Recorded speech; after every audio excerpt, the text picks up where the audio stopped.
Hello, good day. Welcome to another lecture video on our lecture series on separation processes, more specifically binary distillation utilizing the Mccabe Thiele method. In this video, I'll be talking specifically on the thermal conditions of the feed and how it affects your Q line in your Mccabe Thiele diagram. There are 5 thermal conditions that the feed can enter distillation column at. The first thermal condition that we will be taking into consideration is that when the feed is at bubble point. Now, by definition, the bubble point of a liquid is the temperature at which the first bubble of vapor is formed within the liquid. So therefore, if we have a container and a specific liquid in it at a constant pressure, since the container is open to the atmosphere, we will assume that it is at atmospheric condition and we are heating it. The bubble point is the temperature at which the first bubble is formed within the liquid. Therefore, we could assume that the entire container is still in the liquid phase, so that we could take that same assumption into the thermal condition, so we can see that the majority of feed entering would be in the liquid phase. Therefore, it will be flowing down the column as can be shown here. Now, this feed that is in liquid phase that is flowing down the column would add to the liquid that is coming from the rectifying section. Therefore, the liquid flow rate at the stripping section would be equal to the liquid coming from the rectifying section, which is shown as L in the diagram, plus the liquid coming in from the feed, which is shown as F.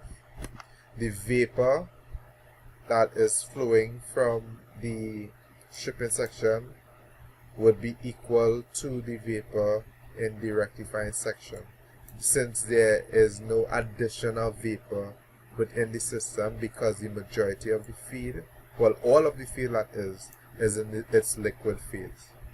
The second thermal condition that we'll be taking into consideration is when the feed is partially vaporized. Now, being partially vaporized, we can see that the feed has a fraction of liquid in it and also a fraction of vapor in it. So I can then draw the liquid phase in blue and the vapor phase in red. So therefore, the liquid phase within the feed will come into the distillation column and flow down, which at a rate of LF. Therefore, the entire liquid flow rate in the stripping section would be equal to the liquid flowing from the rectifying section, which is shown here, plus the liquid coming from the feed, which is LF. And this is shown by this equation here. The same result can be shown with the vapor entering in the feed. The vapor will enter the column, and as you know, vapor would rise within the column.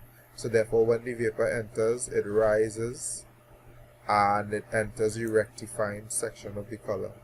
The vapor from the stripping section of the column would also rise, and it would add to the vapor that is incoming from the feed. Therefore, the total amount of vapor in the rectifying section would be the vapor coming from the stripping section plus the vapor coming from the feed, which should be seen in this equation here. The third thermal condition that will be taken into consideration is when the feed is at its dew point.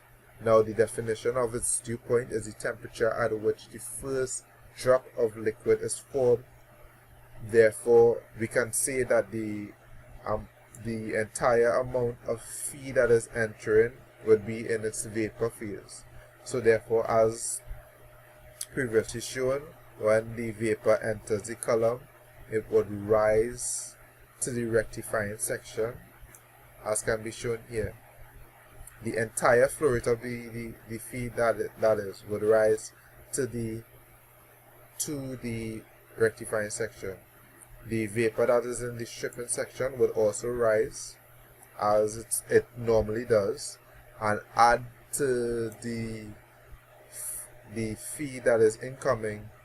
Therefore, the flow rate of the vapor in the rectifying section would be the flow rate of the vapor in the stripping section plus the flow rate of the feed that is coming in, since the feed is entirely of the vapor phase. The liquid, however, that is coming from the rectifying section of the column would just flow downwards as can be shown in the diagram, and the flow rate of the liquid in the stripping section would be equal to the flow rate of the liquid in the rectifying section, as can be shown here.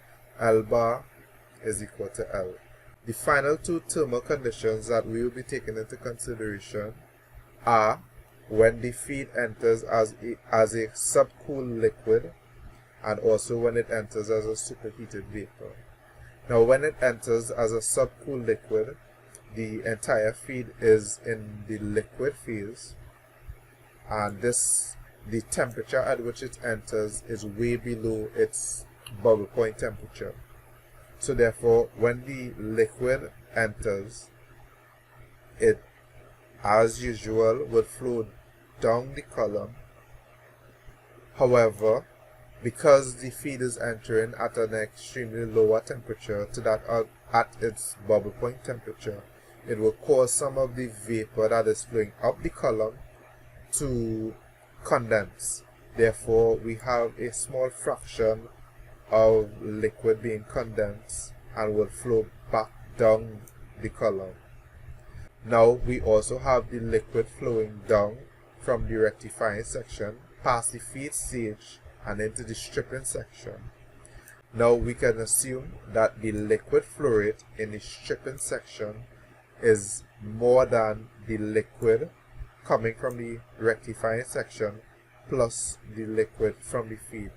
And the only reason that this is more is due to the fact that there would be some amount of vapor being condensed into liquid and flowing back down the column. However, to quantify this amount, we would require additional information. Similar to this, when the feed enters the column as a superheated vapor, it is solely in the vapor phase. Therefore, it enters the distillation column and it rises, as can be seen also in when it enters at its dew point condition. However, the only difference from when it enters at the dew point condition is that when it enters as a superheated vapor, it enters at a specific temperature and pressure that is way higher, that will then cause some of the liquid that is falling down the column from the rectifying section to be vaporized into a vapor. This would coherently add to the vapor within the rectifying section of the column. This is because the vapor that is in the rectifying section of the column is a addition of the vapor coming from the stripping section, which is shown here, plus the vapor that is coming from the feed, plus the unknown amount of liquid that is being vaporized. Again, the reason for this is that the feed that is entering as a superheated vapor causes some of the liquid that is flowing down the column to be vaporized and add to the vapor fluid flowing up the column. Therefore, the vapor in the rectifying section is a combination of the vapor coming in from the stripping section plus the vapor coming in from the feed and the unknown amount of vapor that has been vaporized from the liquid flowing down the column. This coinherently causes the liquid flow rate in the stripping section to be lower than the liquid flow rate in the rectifying section, due to the fact that some of the liquid in the rectifying section has been vaporized to add to the vapor going in the rectifying section, as can be shown here.